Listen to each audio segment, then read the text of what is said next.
one more thing that Eric Branch advocated for in his article, which was excellent. Go check it out in the SF Chronicle. Get a subscription. Follow him on Twitter. Say hello to him. Tell him I said hi.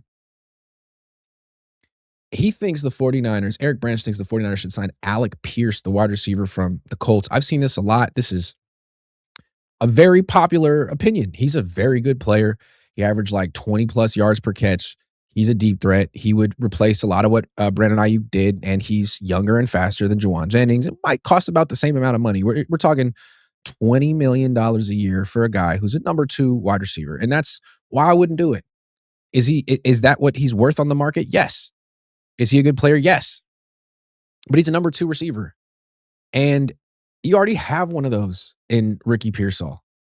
I don't think Ricky Pearsall and Alec Pierce gives you that great. I don't if you're going to bring in someone, it should be AJ Brown or a legit wide receiver one. Just having 2 number 2 receivers, I don't think it scares anyone. And I think the bigger point here is that I wouldn't spend big money on the wide receiver position. The most overpaid positions in the NFL: quarterback, wide receiver, offensive tackle. Because, I mean, it's offense. It's supposed to be an offensive league, and those are the 3 most important positions on offense. So if you're paying for those positions, you're paying a premium. So you kind of want to avoid doing it as much as possible. The Seahawks, is it a coincidence that they won this year and they were paying nothing for their quarterback? He gets expensive this year. They were paying nothing for JSN. Both their offensive tackles were on rookie deals. That allowed them to spend on everything else. Have the best defense ever, or one of them.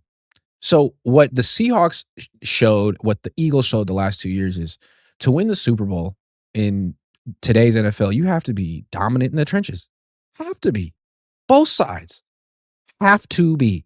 The Seahawks are utterly dominant in the trenches. O-line, D-line. Their D-line is great. Their offensive line is above average. First-round pick at left tackle. First-round pick at left guard that they drafted. They put serious investments into both sides of the trenches. They signed Cooper Kupp, and that was probably one of their worst moves. But he's solid. They didn't break the bank for him. They spend on D tackle, D end, linebacker, safety. That's what they spend on. I would not spend $20 million a year on a wide receiver who's going to catch 3 passes a game. Now, he could give you 60 yards on those 3 catches, but it's just 3 catches. He's not going to do enough. He's not going to block like Juwan Jennings did. Is a run first? No, I wouldn't do it. You already have Ricky Pearsall and Jordan Watkins and Jacob Cowan. You drafted those guys in round 4. You haven't even given them a look. You have to. And you could draft someone else this year, too. Therethere's a bunch of wide receivers. That position is always deep in every single draft. No, not $20 million a year on any wide receiver. No. You put that money has to go to the trenches. It has to go to the trenches. O-line, D-line, you pick.